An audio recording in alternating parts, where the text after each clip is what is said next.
നമ്മൾ ഇപ്പോൾ ഒരു സെപ്പറേഷൻ അല്ലെങ്കിൽ ഒരു ഡിവോഴ്സിനുള്ള റീസൺസ് പറയുന്ന സമയത്ത് ഏറ്റവും കൂടുതൽ ആൾക്കാർ പറയുന്ന കാര്യമാണ് ഒരു തേർഡ് പേഴ്സൻ്റെ involvement. It can be in any way, but usually in ഒരു റൊമാൻറ്റിക് റിലേഷൻഷിപ്പ് ആണെന്നാണ് പറയപ്പെടുക.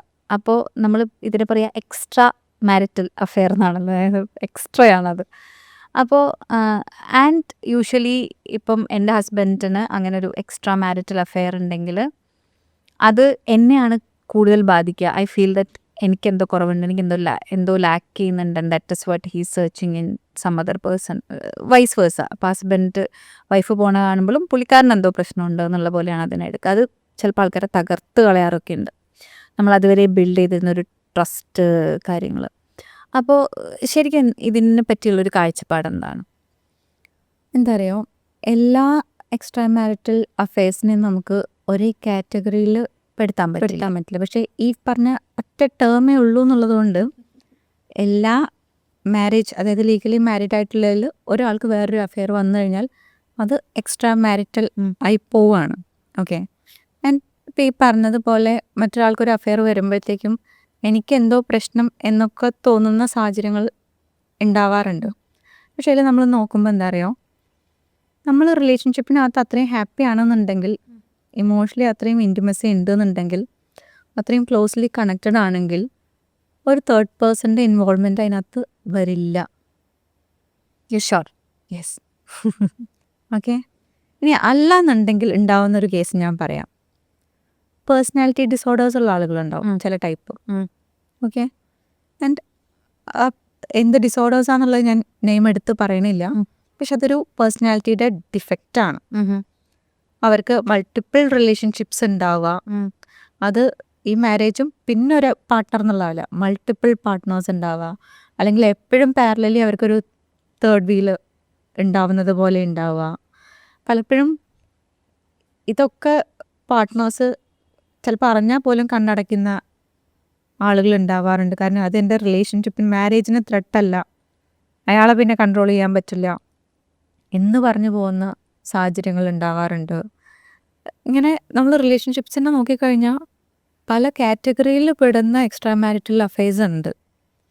അപ്പോൾ എല്ലാറ്റിനും നമുക്ക് ഒരേപോലെ പറഞ്ഞിട്ട് ഒരാളെ ഹേർട്ട് ചെയ്യാൻ മറ്റേ ആൾ ഇൻറ്റൻഷനലി ഒരു കാര്യം ചെയ്യണു എന്നുള്ള രൂപത്തിലല്ല. ആ ഇൻറ്റേർണൽ സാറ്റിസ്ഫാക്ഷൻ്റെ കാര്യം ചില കേസസിൽ വെരി ഇമ്പോർട്ടൻ്റ് ആണ്. അല്ലെങ്കിൽ മറ്റൊരാൾക്ക് അങ്ങനത്തെ ഒരു ഡിഫക്റ്റ് ഉണ്ട്, അല്ലെങ്കിൽ അങ്ങനത്തെ ഒരു ട്രെയ്റ്റ്സ് ഉണ്ട്, അത് അയാളുടെ പേഴ്സണാലിറ്റീൻ്റെ ഭാഗമാണ്, അയാൾ ഒട്ടും റിലയബിൾ അല്ല, ഒട്ടും ട്രസ്റ്റ് ചെയ്യാൻ പറ്റുന്നതല്ല, ഇയാളുടെ കൂടെ ജീവിക്കുന്നതേ സേഫ് ആയിരിക്കില്ല, കാരണം ഇയാളിത് റിപ്പീറ്റ് ചെയ്തുകൊണ്ടിരിക്കും. ഞാൻ അറിഞ്ഞു കഴിഞ്ഞാൽ ചിലപ്പോൾ എൻ്റെ അടുത്ത് വന്ന് സോറി പറയും, കൈയും കാലും പിടിക്കും, എന്ത് വേണമെങ്കിലും ചെയ്യാമെന്ന് പറയും, കുറച്ചു കാലം നല്ല രീതിയിൽ ബിഹേവ് ചെയ്യും, അഗെയിൻ അടുത്തൊരു തേർഡ് വീൽ. അതൊരു തേർഡ് വീൽ തന്നെ ആണെന്നില്ല, വൺ നൈറ്റ് സ്റ്റാൻഡ് പോലെയോ പല രീതിയിലോ ഒക്കെയുള്ള അഫെയർസിലേക്ക് പോകുന്ന ആളുകൾ ഉണ്ടാവാറുണ്ട്. ആൻഡ് അപ്പം അതല്ലാതെ വേറൊരു തേർഡ് പേഴ്സണുമായിട്ട് മാത്രമായിട്ട് വരുന്ന ചില അഫെയർസ് എന്ന് പറയുന്നത് നമ്മൾ സ്പെസിഫിക്കലി എടുത്ത് നോക്കുകയാണെന്നുണ്ടെങ്കിൽ ചിലപ്പോൾ ഇപ്പുറത്തുള്ള ആൾക്ക് അറിയാൻ പറ്റണമെന്നില്ല നമ്മളുടെ അടുത്ത് നിന്ന് ഡിറ്റാച്ച്ഡ് ആവുന്നതോ നമ്മളുടെ അടുത്ത് കണക്ഷൻ കുറയുന്നു എന്ന് പറയുന്ന കാര്യങ്ങളോ, അല്ലെങ്കിൽ എല്ലാം ഓപ്പൺ അപ്പ് ഇത് പറയാൻ പറ്റണം എന്നില്ല. അല്ലെങ്കിൽ ചില ആളുകൾ അവരുടെ അതേ വേവ് ലെങ്ത് ഉള്ള ഒരാളെ പിന്നെ ആയിരിക്കും ലേറ്റർ ലൈഫിൽ കാണുന്നത്. അത് ഇയാളുടെ അടുത്ത് ചെയ്യുന്നത് ഒട്ടും ജസ്റ്റിസ് ആണെന്ന് ഞാൻ പറയുന്നില്ല, മനസ്സിലായോ? അതായത് ആ ഒരു സമയത്ത്, ആ ഒരു പ്രായത്തിൽ നമ്മൾ കല്യാണം കഴിക്കുന്ന സമയത്ത് പല ഫാക്ടേഴ്സ് നോക്കുമ്പോൾ കണ്ടിട്ടുള്ളൊരു പാർട്ട്ണർ ആയിരിക്കാം, പക്ഷേ മോർ കമ്പാറ്റബിൾ ആയിട്ട്, മോർ റിലേറ്റബിൾ ആയിട്ട്, മോർ നമ്മൾ ആഗ്രഹിക്കുന്ന അതേപോലെയുള്ളൊരു ആളെ കാണുന്ന സമയത്ത് അങ്ങനെയുള്ള ഡിസിഷൻ മേക്കിങ്ങിലേക്കും ഒക്കെ പോകുന്ന ആളുകൾ ഉണ്ടാവാറുണ്ട്. അത് ശരിയാണോ തെറ്റാണോ എന്നുള്ളത് നമ്മൾ ഡിസൈഡ് ചെയ്യുന്നൊരു സാധനമല്ല, അത് അയാളുടെ മോറൽ വാല്യൂസിനനുസരിച്ചും അയാളുടെ ബിലീഫ് സിസ്റ്റംസ് അനുസരിച്ചും അയാൾ എടുക്കേണ്ട ഒരു ഡിസിഷനാണ്.